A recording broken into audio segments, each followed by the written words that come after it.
then you have to know the judge, etc., and the lawyers. And so poor old Eurydice. Now, Europa comes from the same root. Europa meant wide or universal visage, and it referred to the lands of Thrace. The early Greeks, when they looked north, they saw Thrace, they said, well, where's that? Oh, that's Europa. In other words, that's the broad, sort of spread out, amazing places up there. Because to the Greeks, these were mythical. These fabulous mountains like Mount Haemus, where Orpheus was born. I won the Mount Haemus Award from the Druid community, bless them. And that's named after this sacred mountain in Thrace, where Orpheus was born. And I've talked about before in my work on Druidry how close the Druid understanding was to the Thracians and the Greeks and the Orphic mysteries. It's the same tradition, but in the Celtic tradition, which began where Thrace ended, the Celtic world then began the Danube all the way through into Austria and Switzerland and Gaul here, and then on to Britannia. This was all Celtic lands, where the Druids were the intellectuals, the seers, if you want. And we could say operating within the universal wisdom tradition, of which Orpheus was also an initiate. And Europa was the name given to all that amazing country, where that spirit of universality lived. So my love for Europe, and the reason I live here, is not just a sort of quirk of fate, it's a conscious love of the continent, because I love the traditions, I love the Orphic mysteries, the Pythagorean, the Platonic. I am a philosopher in that initiatory school of intellectual discernment. To become an initiate in the Platonic or Pythagorean school, you have to really do your homework. I've spent 40 years studying in depth in hundreds of libraries and universities around the world, teaching and studying. And I'm just, a little Johnny-come-lately compared to these great people I'm talking about. But I hope to carry the flag and the torch on a little bit further. And to sing their praises, because this is what we're in danger of losing.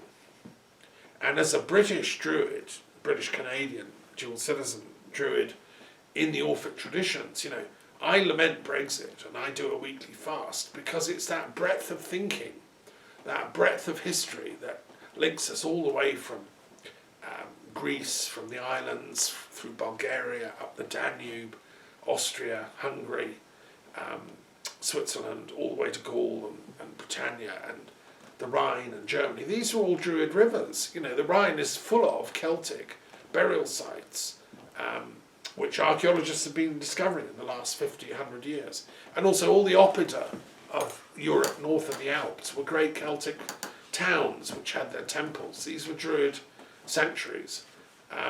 And they were using iron in an artistic way for celebration. That's the origin of the Arthurian legend, the sword coming out of the lake and then having to go back to it. Because the Druids always put the swords back into the water because power comes from the goddess and is not ours to misuse. And if you misuse it, it moves on somewhere else. Yeah. Whereas our current crop of politicians have lost all sense of integrity and truth and honour and are now operating in a dark area outside of this realm of authentic ethics. So how do we get here then? I've spoken a lot about Brexit and its irregularities, ethically speaking. But I want to share a quote that I've been reading in my study of Soshana Zuboff's amazing book, The Age of Surveillance Capitalism. She's done a lot of homework on this, on how in the age of modern social media and internet information filtration, our thinking is now becoming engineered and directed by unseen forces. A lot of the people that voted for Brexit didn't really have a clue what they were doing. They did it because they were getting all these pop-ups on their web pages saying, you know, Brexit's brilliant, do it, it's great. You know, it was all false. And we know from Chris Wylie's very revealing book, Mind FCK here, Chris Wylie was one of the people that made it happen technologically. He's only a young man who likes colouring his hair, bless him. I think he's now living in hiding in East London, where I used to teach. And he worked for Cambridge Analytica with Steve Bannon, and they designed the geek codes which enabled the system of things like Facebook to be hacked so that it would influence people to vote for Brexit, which is like getting turkeys to vote for Christmas, you know. They were the robot, the automatons on which this new technology was engineered and practiced. Read this book. It's, you know, one of the 3 most important books you'll ever read in your life to explain modernity. So, but this one came out a couple of years after, and what she's done is produce a whole load of sort of theoretical explanations for this. She argues that the principle behind not just Brexit, but the whole impetus of the modern techno-mastery of the cybersphere is for capital accumulation. She's sort of read her Capital, she's read Marx, and she's, obviously Marx couldn't predict any of this. He hadn't got a clue what was coming down the road. But he laid the foundations. The basic thought in Marx is that the owners of capital are misappropriating it from the labourers that are producing it and then misapplying it. And it's got to go back to the workers who produced it. That was sort of in a nutshell. He ignored or didn't understand the importance of the military and its role in that siphoning off, and in the creation of endless wars, which have a sort of technological impetus. The more wars you have, the better it is for the scientists. They get lots of jobs inventing new weapons, and they can try them out in the wars. Marx, no, not a peep. It was Proudhon, who was Marx's critic, another socialist, who made the links to War and Peace, and he wrote a great classic, War and Peace. Unfortunately, Proudhon and Marx didn't get on. It was a sad thing. Proudhon was a great fiery French anarchist, genius socialist from round here, and Marx was a really sort of arrogant Germanic pedant who thought he knew best. I know best, I'm Dr. Marx. And that created a rift. If only those two great thinkers had got together and worked out a common platform, the world would be in a much better place. We wouldn't have had World War I and World War II, you know, for a start, which were definitely engineered by capitalism. That's the point. And in my own commentary on Das Kapital, you know, that's the point I'm making. But Zuboff Zuboff is doing the same in her own way, at a very subtle level. I want to read this quote. She's comparing what we're facing now. She calls this the instrumentarian takeover of power. What she means by that is we're now controlled by unseen forces, the superpowers of the information age, like Facebook, Google, you know, all the others, Twitter, etc. We don't know who's actually behind them. We never see them face to face. And they don't really know us individually. All they know is that, you know, I might generate so many clickable ads and I may generate some money for them. And it's all done at remote third-party, you know, controls. And she calls this instrumentarianism. And so that's quite sinister. And she likens this to the rise of totalitarianism in the early part of the early to mid 20th century, when you had these totalitarian powers coming in. And she quotes Hannah Arendt, who was the greatest philosopher to look at totalitarianism and its theoretical origins. Here's the quote, page 381. The rise of instrumentarianism follows the path of illuminating events that, as Hannah Arendt writes, reveal quotes, a beginning in the past which had hitherto been hidden, end quotes. It is in the nature of instrumentarian power to operate remotely and move in stealth. It does not grow through terror, murder, the suspension of democratic institutions, massacre or expulsion. Instead, it grows through declaration, self-authorization, rhetorical misdirection, euphemism, and the quiet, audacious backstage moves specifically crafted to elude awareness as it replaces individual freedom with others' knowledge and replaces society with illusory certainty.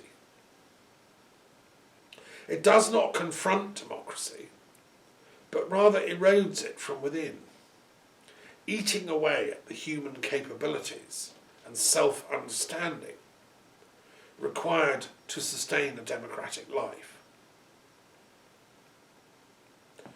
Now that paragraph is very, very important in my analysis, and I think that's exactly, it's a perfect summing up of how Brexit was won and what it stands for. She mentions Brexit a bit, and she knows about Chris Wylie's work and so on, but she doesn't, dwell on that. But that is an absolute summing up. Brexit wasn't a sort of like a typical fascist coup where you attack like Mussolini did marching on Rome, or Hitler did with his various pogroms in the street and violence.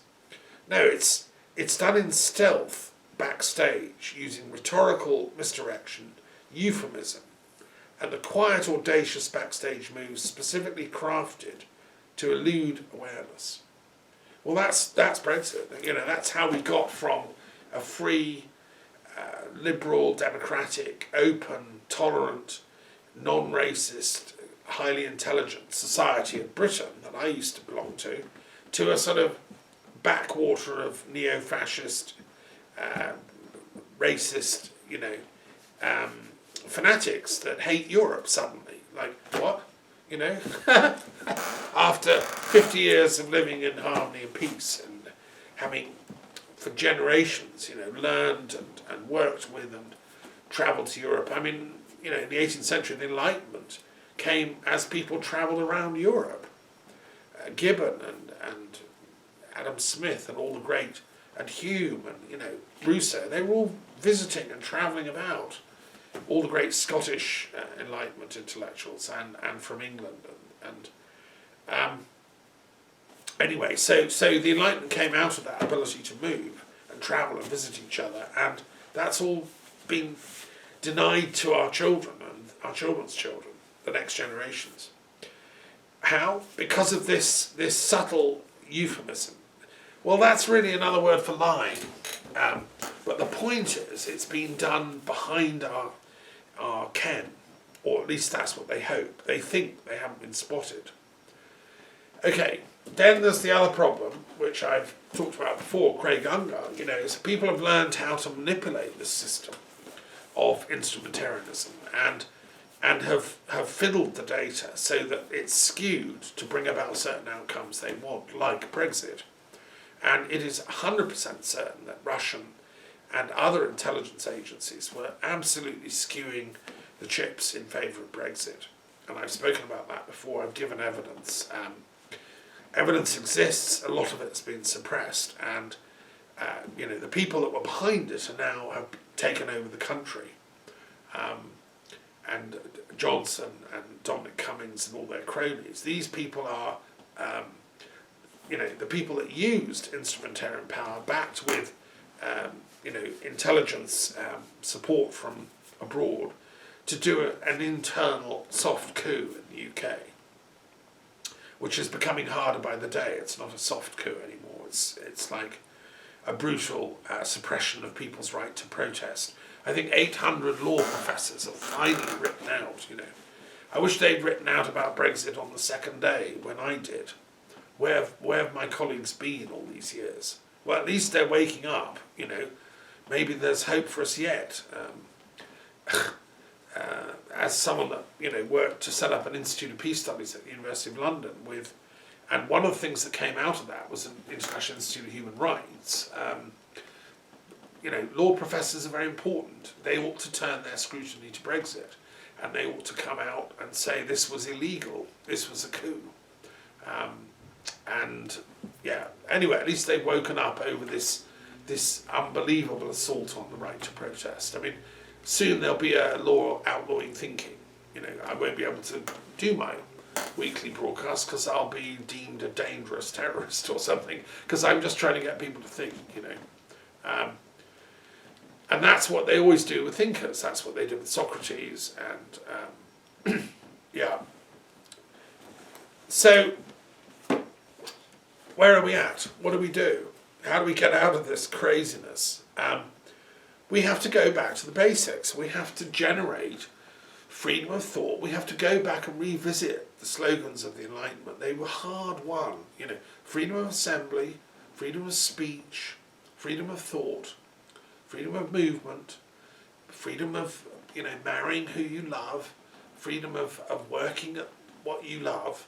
Now all these are enshrined in the European Union project. They're actually there in the social charter in black and white. They're in the constitutions of modern civilized European states. They're there in the Italian constitution, in the French constitution, which have written constitutions. Only in the UK, this theocratic feudal system doesn't have a written constitution, and so there are actually no rights guaranteed to the people, which cannot be taken away by Act of Parliament, because Parliament has adopted this concept that it is the absolute sole adjudicator of not just what is law, but what is right and wrong. And that is a very dangerous and utterly ignorant thing. That's as ignorant as the Athenian assembly sentencing Socrates to death because they had the technical power to do it, and not realising they would be laughed at by history for doing it. It's the same as the Sanhedrin sentencing Jesus. This is a sociological problem, and I think a few weeks ago I spoke to my Swiss friend Dominic about the sociology of ignorance and people who studied this, Max Weber and others. Karl Mannheim founded the sociology of knowledge, which is wonderful. I use that in my book on being and knowledge, but we also need the sociology of ignorance, which George Simmel developed, and that's what lies under the attack on knowledge when you attack intellectuals like Socrates, Jesus, Pythagoras. What you're doing is the mob is attacking people that can actually think. And unfortunately that's what Brexit was. It was an invisible, engineered, orchestrated mob process to attack anyone with expertise or knowledge or wisdom, all of whom were saying 100% certainty Brexit is a catastrophe and a disaster. And so the mob attacks them. And what do you get? Well, you get mob rule. You get politicians like this man, Mark Francis, or whatever he's called, who openly boast about being anti-intellectual.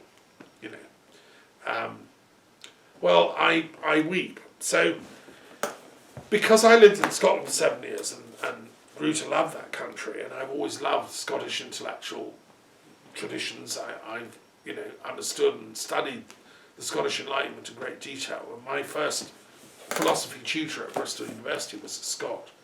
And I respect the Scottish Enlightenment.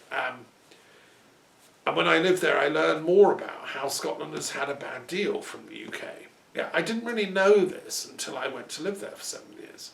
And I became friends with lots of Scots who taught me the details. And I understood for the first time the Scottish National Party and the Scottish independence movement. And I think that this Brexit catastrophe has really acted in their favour. I mean, it's now, I think, certain that when the second referendum comes, and come it will, they will vote for independence. I've been saying that for, ever since it dawned on me. And I think that time is coming.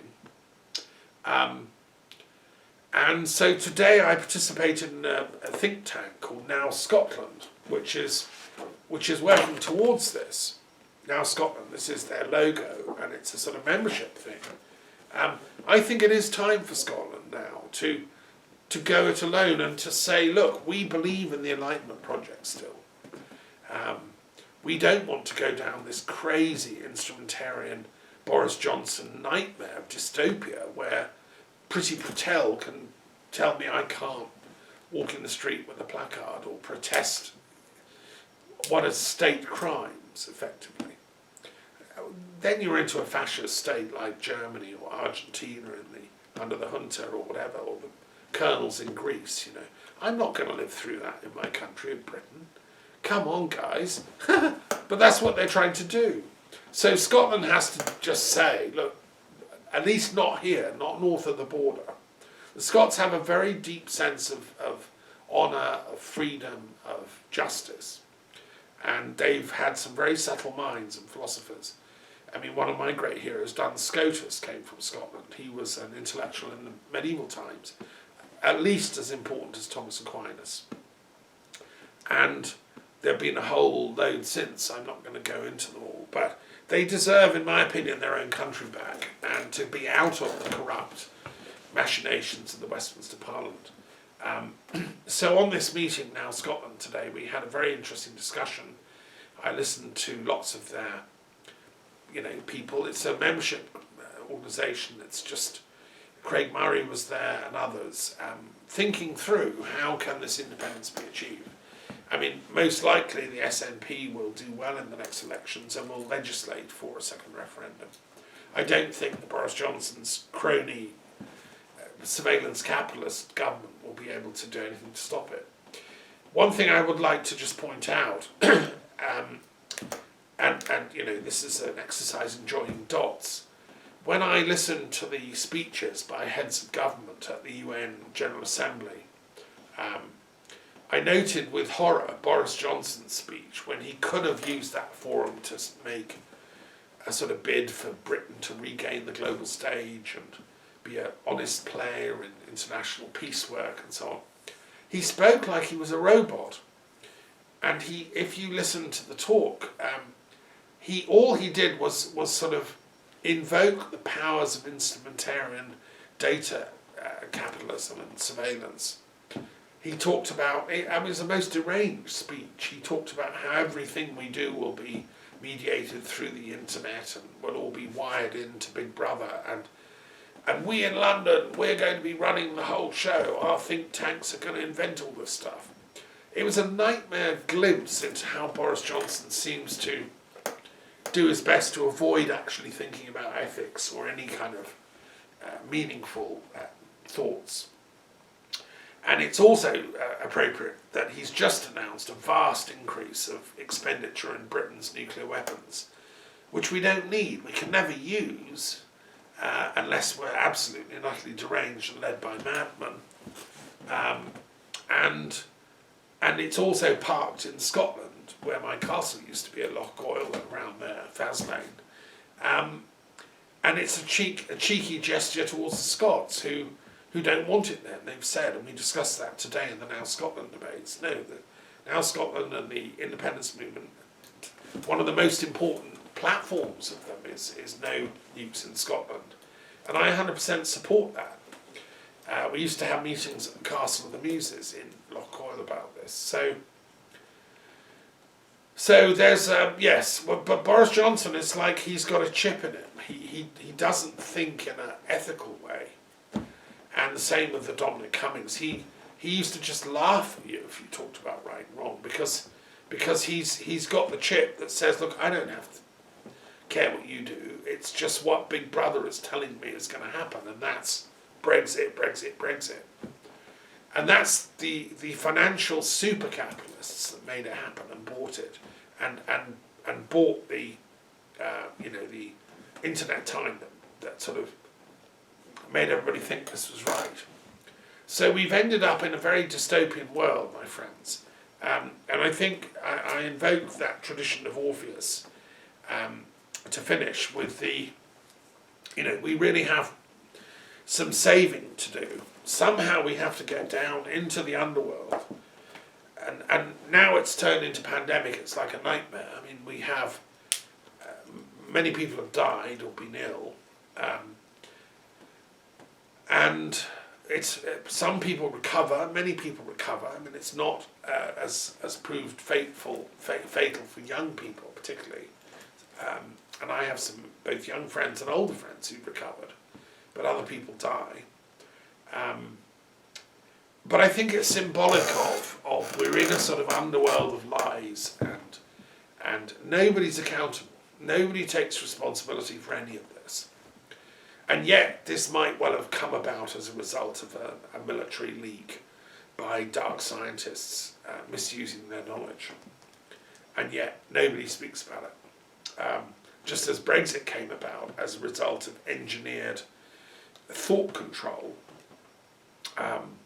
and the vile right-wing media that pumps out propaganda against Europe and so on is part of that world. And yet nobody takes responsibility. You know, it's absolutely, well, the Scottish Enlightenment was very much supported and inspired and in parallel to that of Kant, who was part Scottish himself. And Kant said the moral of the Enlightenment is we have to dare to be wise, sapere aude. We have to dare to think. And that's my parting thought, you know, if we're going to get through this, fear is not an option. The world is facing a catastrophic set of challenges, and my friends in India that help with the World Intellectual Forum, they have huge problems too. And in other countries, China, America, etc. We have to work together as one world, one planet. That's why my friend Professor Glenn Martin has been going on about his world parliamentary. He wants a world parliament, which I think is a good project. People want a sort of global democratic forum where we can have these debates. And I support Glenn Martin's project. So let's work together to do that Orphic, repair job and get Orpheus out of the underworld. Okay, now I'm going to finish with a little poem here, because that is my wont. And I'm going to choose one. Let me see if I can find an appropriate one. So I've been writing poetry since, when I was in my teens. I wanted to become a poet. My mother sent me to France here, to Paris, to study and learn French and all that. And I did so, and I fell in love with European culture, and the greatest poets of Britain, I think, are people who supped at the feet of the muses. And even old Wordsworth came to France, fell in love with a French girl, had a child, and every European poet of any note has had a love affair in Europe, I think, and indeed a love affair with Europe. And Britain, it's, we belong together. We're one zone. Okay, let me read this one, because this is a fun one, if I can find it. It's called Secret Teachings About the Heart. And the heart is obviously a very important organ, not just physically, but also metaphysically. I wrote this back. At the time when I was going to the Struga Poetry Festival in Macedonia, I went 3 years running and read poems. And I wrote this, I think, on the journey. In 1997. The heart varies within itself at a regular rate, encompassing everything, especially the miraculous. It beats 100,000 times a day, 40 million times in 1 year. Life is the recurrence of possibility within a field for dreaming, laid down by grace from a source as yet unfathomed. the alaya vijnana, some call it, or spirit. But so far, even the sages have not found out its rhythms. It pumps 2 gallons of blood per minute, 100 gallons per hour. Niagaras of love and blood have gone over the edge with a vast roaring sound through the forms of living beings, passing and swirling into patterns, and we have lost count of the patterns. Even the scholars with their statistics cannot count the opinions of all, or have lost the meaning amidst the whirlpool of numbers. Like David, gone dancing out of his mind, getting lost in the head count, finding himself suddenly up against the living Lord, without a temple. Where does it pump the blood? Through a vascular system 60,000 miles long, 2.5 times the Earth's circumference. Long, long journeys we have all taken. Going to and fro, we make encounters, losing and loving and winning briefly. We wake up one morning in ecstasy, with that warm feeling of having returned home, only to hear whistling shells and cold, hard losses suddenly homing in, to bounce us out as alien. It is the first sign of life in the uterus. Everything starts with a movable dawn. The birds' chorus, singing choirs, angels and muses. Even they have breath to sing, and hence hearts, not cold-blooded. But what colour? Like red wine? Dionysian artificers of heaven, building with good thought blocks, gravelled and smoothed ashlars, working up to the arch. And the greatest fun is when the angels take turns to birth each other back into new roles for living lives of restoration. Beyond all the final and the deepest pain and the grief, which crumbles like leaves, blowing into diamond sparkling angel dust. And they set you free. And you find yourself mind, unmatched, beyond everything in particular. Wild as the wind singing above the Teze group in the Abbey Tower at Christmas. It starts and beats on its own and keeps beating, even after the brain is dead.